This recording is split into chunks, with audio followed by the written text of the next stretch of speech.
తెలంగాణలోని పలు ప్రాంతాల్లో భారీ వర్షం కురిసింది. దీంతో లోతట్టు ప్రాంతాలు జలమయమయ్యాయి.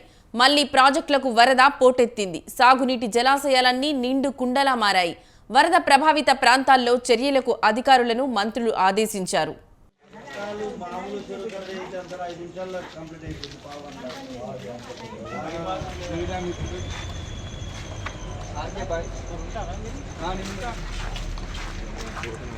ఆయన రేట్లు ఊరుకోండి మళ్ళీ అల్లరితో పోతాయని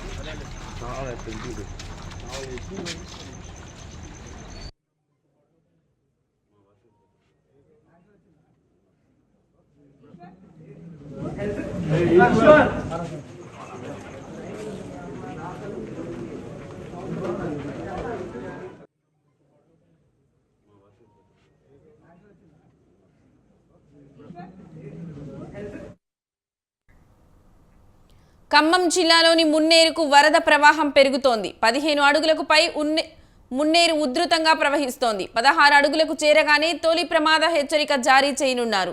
ఎగువ ప్రాంతాల్లో భారీ వర్షం కురియడంతో మున్నేరు వరద పోటెత్తింది. వరదల కారణంగా ముంపు ప్రాంతాల్లోని ప్రజలను అప్రమత్తం చేయాలని మంత్రులు తుమ్మల నాగేశ్వరరావు, పొంగులేటి శ్రీనివాసరెడ్డి అధికారులను ఆదేశించారు. ముంపు బాధితులను పునరావాస కేంద్రాలకు తరలించాలని జిల్లా కలెక్టర్, మున్సిపల్ కమిషనర్ను ఆదేశించారు. ముంపు బాధితులకు ఇబ్బందులు లేకుండా చూడాలని చెప్పారు.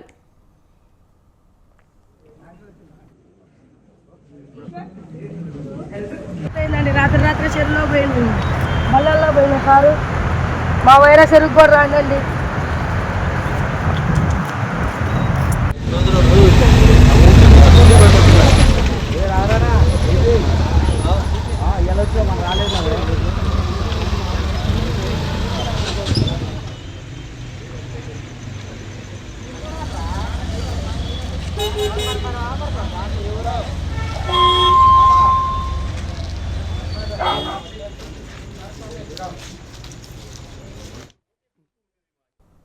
మరోవైపు డిప్యూటీ సీఎం బట్టి, మంత్రులు పొంగులేటి, తుమ్మల కూడా మున్నేరు పరిస్థితిని సమీక్షిస్తున్నారు.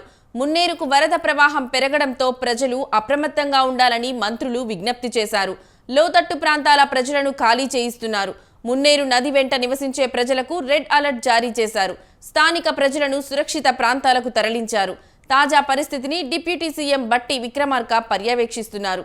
ధన్వాయిగూడెం, రమణాపేట్, ప్రకాష్ నగర్, మోతీనగర్, వెంకటేశ్వర్ నగర్ ప్రాంత ప్రజలను ప్రభుత్వం ఏర్పాటు చేసిన పునరావాస శిబిరాలకు తరలించారు. వరద ముప్పు పెరగడంతో వరద బాధితులు మళ్లీ భయాందోళనకు గురవుతున్నారు.